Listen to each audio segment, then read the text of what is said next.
Hey guys, this is John, and special treat. I'm playing Chess Explained, Christoph Salicki.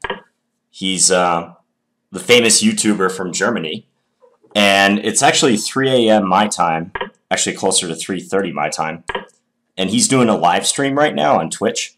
So I just happened to be awake, and I was like, "Hey, Christoph, can I play you?" And he said, "Yeah, sure." So here we are. We're gonna play one game. And I asked him if it was okay if I recorded, and he said, "Yep, that's fine too." So this should be fun. I'm gonna play Bishop G4 in this position. This is like an anti-Slav line he's playing, basically. We'll see how this goes. I'll take and to play E5 soon. This is kind of a fun variation. Isn't the internet wonderful? It's the morning in Germany, and it's the wee hours of the morning here in the US, and it's Christmas, and I'm recording this video on YouTube, and he's live streaming to about 150 plus people. I love it. All right, we'll see how this goes. He played Bishop E3. I think that's the main move. Do I play... Can't remember what to do here. I think Bishop D6, so let's do that. I think Bishop D6 is solid. He castled. Let's see. Probably Queen C7 is good. Or at least Queen C7 is normal. We're actually planning on playing a little duel on Saturday, actually, so keep an eye out for that. It should be good. It should be a lot of fun. All right, what to do? Should I like take on D4 and then play Knight E5? Or should I castle short? How should I play it? I'm kind of partial to taking on E5. Not sure I want to castle short quite yet.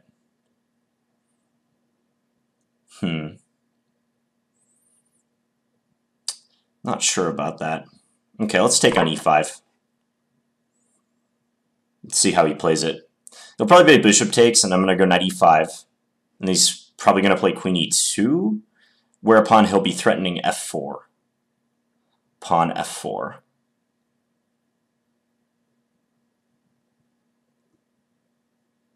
So actually, like if he takes with his bishop, I play Knight E5. Oh, interesting. He took with the queen. He took with the queen instead. Well, probably Bishop E5 would be the move. Bishop E5, and then he goes Queen D2. Let's just go Bishop E5. Queen D2, I have to figure out what to do about F4, because that could be on the agenda soon.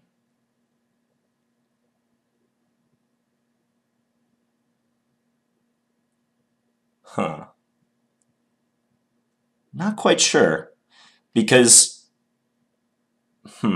I can't play Knight H5 then. I can't do that. It seems like it would make sense to play Knight B6 here, though, so I can jump into C4, perhaps. Yeah, how about that? That seems like a good solution. Like, just threaten Knight B6 at various times, or Knight C4 at various times. If he goes F4, I go Knight C4. Let's say he moves Queen, I don't know, Queen D3. I take on E3. He takes back probably with his pawn, and then I take on C3. So this could get sharp. This could get quite sharp.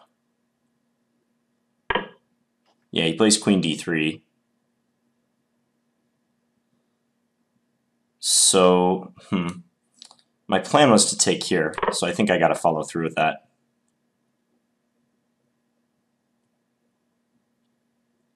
There's going to be a lot of stuff hanging soon.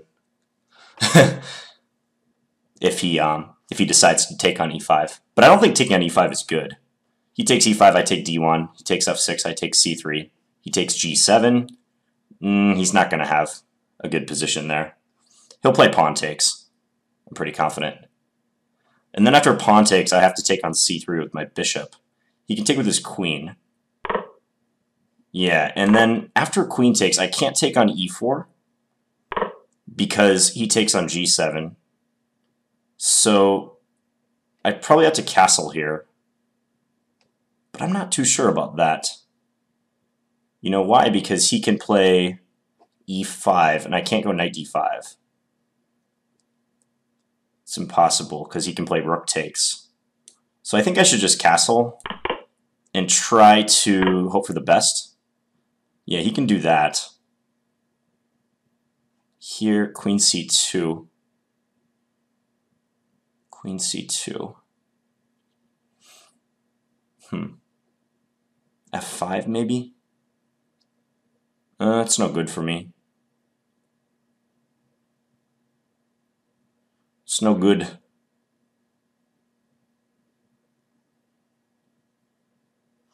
Knight e4, queen c2, f5, bishop takes f5. If it wasn't for bishop takes f5, this would be good. It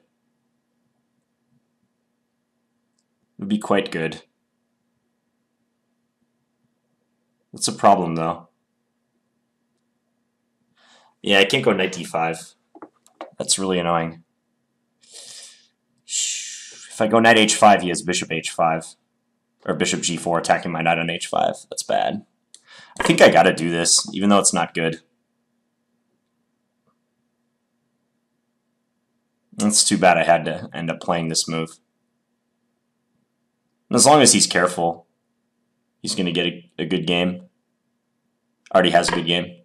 Yeah, queen c2, and I have to do this. It's too bad.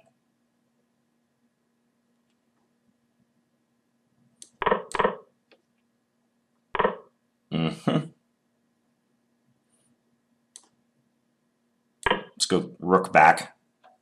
So I'm down a pawn. This is nasty. And also he has very strong pawns in the center. Very strong pawns.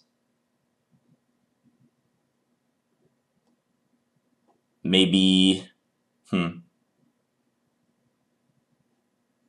be rook here. I feel like my rooks are going passive, but not much I can do about that at the moment. Let's just threaten that pawn. I'll have to fight hard.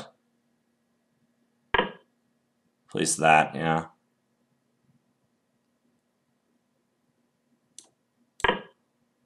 I'll just guard the 7th rank. You could play queen c4 and try to force the queens off the board.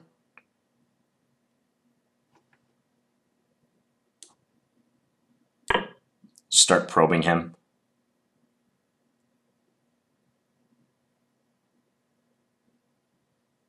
See what we can whip up. I'm not optimistic about my chances now. It's hard for me to advance any of my pawns.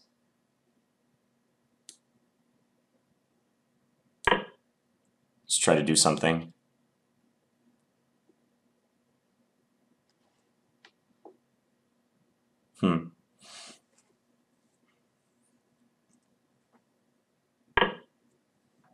Queen g6, so he's going to force the queens off.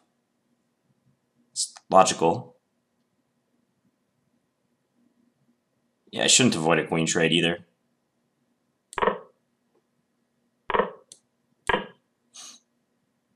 So you can double up.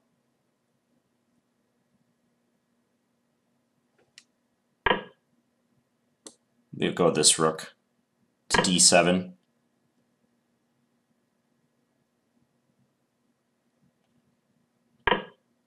This might be a moderately difficult technical task for him. Not entirely sure. You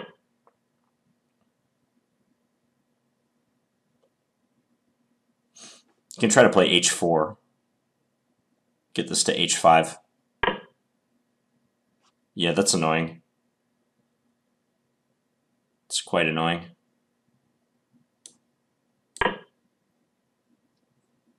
See if I can get him to play h5.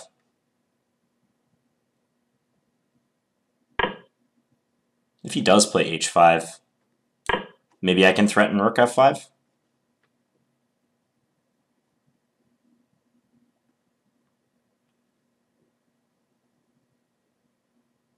can try. It's like my only source of counterplay. And he can't play e4 at least right now. So that's good. It's convenient that he can't do that.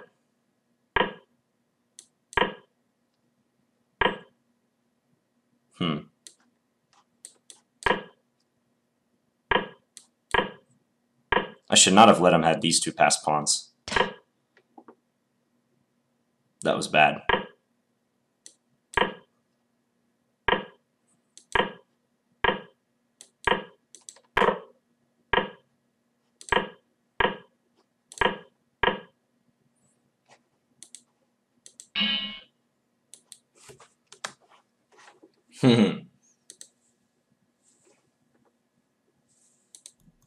Okay, so I just turned on the live stream again, but yeah, nice game by Christoph. I forgot I was, oh, he's controlling the board now. Yeah, I resigned because I couldn't stop those pawns. I thought actually this position here, see if I can try to communicate with him. Let's see. Yeah, take on d4, queen came back, and now let's see what he's saying in this position. I don't want to turn on his audio because it'll mess up my recording. He's showing this line. Yeah, I think this is where my trouble started because if I can't take on c3, that's a problem. I'll actually send him a tell about that.